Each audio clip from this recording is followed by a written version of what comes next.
Hi, my name is Cathy Lecleire, and I teach book arts at Montclair State and a variety of other places. Today what I wanted to show you is how you can make simple books that actually are wonderful for the classroom. I do want to first go over materials and supplies because there are a few things that you need, but you can always use some kind of alternative as well. The first one is a bone folder. It's made out of a variety of materials. This bone folder is made out of plastic. This one's made out of Teflon. This one is actually made out of bone, and this one's made out of walrus bone. They are readily available at art stores, or you could even use a tongue depressor, which is a thicker piece of wood in that same shape. You can use any kind of alternative tools that can mimic what a bone folder can do. A pencil is always important, obviously. This is a 4H pencil, which will give you a very fine line. An awl is also an important tool. You can easily get this at a hardware store. I usually have an eraser to protect it so I don't cut myself. I use single-edge razor blades for cutting, but you may want to choose any other cutting tool. This one right here is a retractable blade for smaller work. This one is great for cutting bigger work and boards especially. The other thing that's very important is a good pair of scissors. So you can see that these are a very nice pair of scissors. You need a paintbrush for glue. These are called Hakey brushes, and these are great because they will allow you to put a lot of glue on very, very evenly. Along with the brushes, there are a variety of glues that are out there on the market. They are all what we call PVA glues. They're polyvinyl adhesives. Librarians and conservationists use it. There are several brands that I have, but I usually take my PVA glue like this and I pour it in the container, and I actually add a little bit of water to make it more fluid to work with. We'll be using that a little bit later.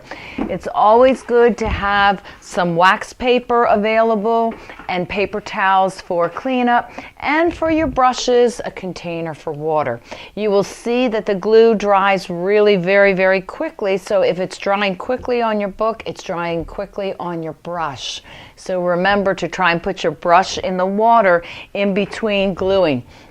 Also, don't put a wet brush back into your glue. What you want to do is get all the moisture out of your brush before you return it into the container of glue. So, how about if we get started? Oh, I also want you to have good measuring tools. I have a small carpenter square right here, which gives us a perfect right angle. Some book artists like to use a triangle. I don't always use a triangle, but the nice thing about this one is that it does have very close increments. And then for larger work, I have the big carpenter square as well. These I got at a hardware store. In the art stores, are usually made out of aluminum, and your blade will cut aluminum, so definitely purchase these at the hardware store and they'll be much cheaper as well. Today what we're going to do is a simple accordion binding, and it's going to look something like this. So this is a great book for a continuous imagery, and as you can see, this is one that I did right here, which are chairs, so you can see how the accordion works. It is a great binding to use, and it's very, very versatile. The important thing to know is that when you get a piece of paper has what's called a grain to it. So all the fibers want to line up, and it makes it easier to fold. If I take this piece of paper and I fold it this way, it wants to fold this way. If I try to fold it this way, see how much resistance I get? That's because the fibers like this are all lined up. It's very hard. It's very easy to fold with the fibers. It's very hard to fold against the fibers. So we call that the grain of the paper. In this case, this paper runs grain short. Other times you'll get papers and they run grain long, like that. So you need to feel your paper each time to see which way it folds better. That way, I have too much resistance this way, so that means that the fibers are lining up this way. I've actually taken this paper and I've cut it into shorter pieces like this. We're going to take one of these and I'm going to show you how easy it is to make an accordion. The first thing you want to do is you want to fold it in half. And just by folding it in half like this, you can then take your bone folder and see how that bone folder will make a perfect fold for you. Now I'm going to fold one flap over like this. Then I'm going to turn it on the other side and I'm going to fold the other side. Each time I'm meeting back to my center fold. And I'll take it again and I'm going to fold this side. I'll turn it over and fold this side. And for my last and final fold, I will actually take that centerpiece and put it and fold it right into what we call the gully right there to do my last fold. The bone folder will do all the work for you. Now when I take this out, I will have to refold this so it is an accordion, or like the way we used to make fans. Going back and forth, and because you already have your folds, your paper will want to go. Once I've finished this, I actually have another accordion just like this, and what I'd like to show you now is how to hinge an accordion. I am going to line up my accordion along the lines of the grid on my self-healing board right here, and if I place my two sheets right next to each other, I also have a little lead weight right there that I'll use to keep it right in place. Then I don't have to worry, my hands are actually free. Now there are a lot of tapes out there that you can use to hinge. This is actually an archival tape, but in some cases you may just have to use Scotch tape or masking tape. That's what is readily available. But I'm going to use a tape right here that is a tape that is archival. So it will not put any acid in your work, acid or do any damage to your work. So if I just place the tape right along here in that center area right here, just like that, all I have to do now is with my razor blade or with my retractable blade, I'm just going to cut the tape right along the edge here and right along the edge here. You could also use the scissors, whatever you're comfortable with, especially with younger kids. They certainly should not be using blades. Now what I can do is I can fold my accordion right like this, and I have a much longer piece like this. What I'd like to show you now is I want to make boards on the outside and put decorative paper so that now we'll be able to have a complete accordion. I have pre-cut boards right here. These boards are actually what we call 2X, meaning that they are two boards that are literally glued together. When you get your boards, they come 1X, 2X, 3X, and you can even look on the side and see that it looks like two boards that are actually glued together. These boards right here, the same as the accordion, also have a grain to it. So you can see that they want to bend more easily this way than they want to bend this way. So keep that in mind when you're going to glue these. Now, it is sometimes hard to find decorative papers, but many times in the stores they can sell pads that are fairly cheap like this that are decorative papers. I have two sheets right here that I've cut, and what I'm going to do is I'm going to place it 1/2 inch all the way around so it basically floats around the outside. What I'll do with my pencil is I will line this up so that everything is straight. I'll do one, and I'll do the same with the other. Right like this.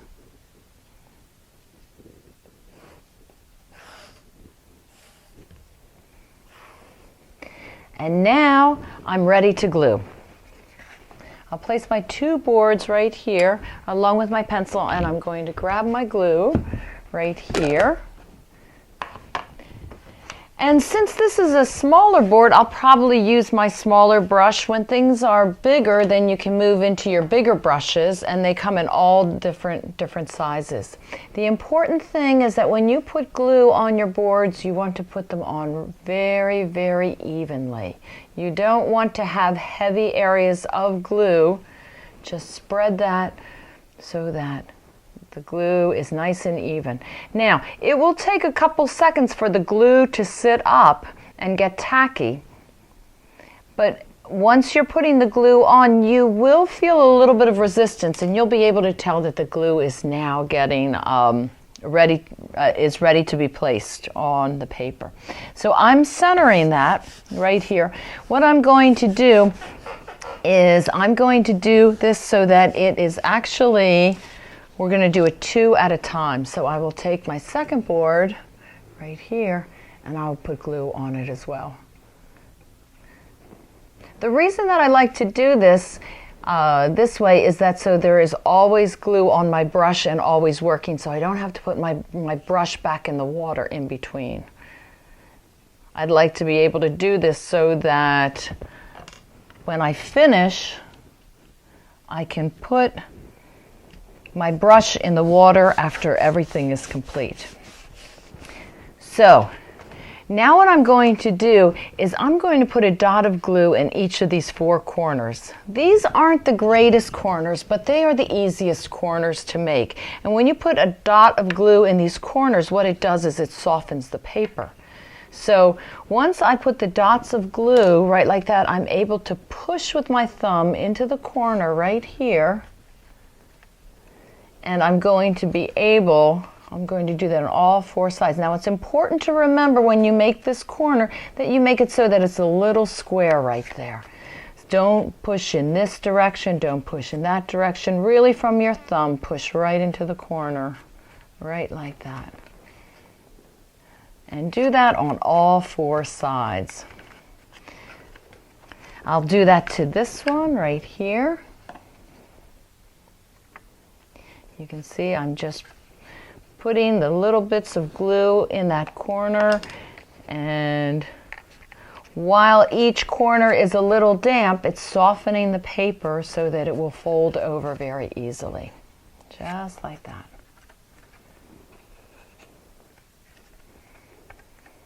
Now I'm going to show you a fun little trick as to how you can get these corners turned over. This is one of the first things I learned when I took book arts. And if you go like this, I call this a little jog right here. I'll bring that down, right, like that. Sometimes just check and see. Sometimes you get little air bubbles on your paper, so just with your bone folder you can rub those out. And I can also score my paper along here too to get my fold started. So see how by doing that little jog you got the paper to turn over on the side very easily, just like that. And now I'll just press that down. You need to watch out that sometimes you may, if you look at that right there, you may get a little glue that seeps out. Whenever a little bit of glue does seep out from the back of your book, be ready with a paper towel to wipe that glue off. If not, what's going to happen is you will get glue on your book. So always make sure that your surface is clean. What I love about book arts is that it is a very clean medium. So you can wear nice clothing and not have to worry. But having a neat, clean, working surface is what's really, really important. That's why I really like these self-healing boards. They keep everything nice and neat. See, there's a little spot of glue right there, so you want to get that off. I'll bring that over just like that, and again. Now, I cut my boards to the exact same size as my accordion, and the reason why you want it to be the same size is if it is too big, your accordion is going to flop down. So you need them to be the exact same size. What I'm going to do now is I am going to glue the back piece right here to the accordion. So run glue along the back of your boards, just like this, and run that right up to the edge. Okay? When you put the glue right up to the edge, that will ensure that the entire paper gets caught. Nice and even, just like that. And then bring your back page just like this, so that it sits on the back of the book. And then you're going to do the same to the front.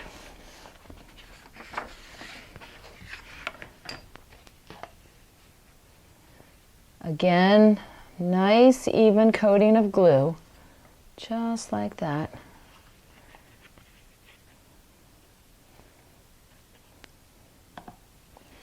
And make sure that the glue is really smooth.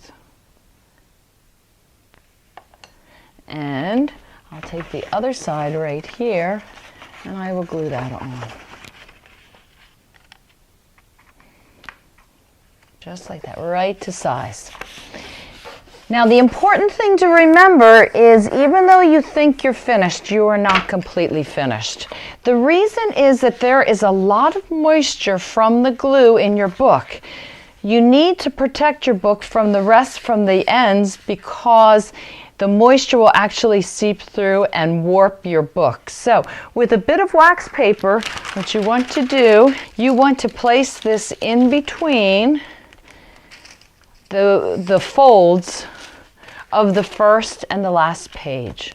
So just like this, place the wax paper in, and that wax paper should sit in there for a couple hours, just until the book is dry. Now, what was very important was I need to put my brush back in the water right here. And now I'll be able to take it out in a little while and I'll be able to use it for my next book. I have used this many times in the classroom with storytelling, with comics, with different kinds of materials. It is a great solution for the classroom and a very quick project that the students can do in all age groups. So as you can see, there are endless possibilities of what you can do with an accordion book. And this is just not for an art class. This is great for a science class, for a history class, for English, for math, and incorporating all kinds of techniques with implementing book arts into the classroom. I hope you enjoyed the accordion demonstration today and hope to see you again soon.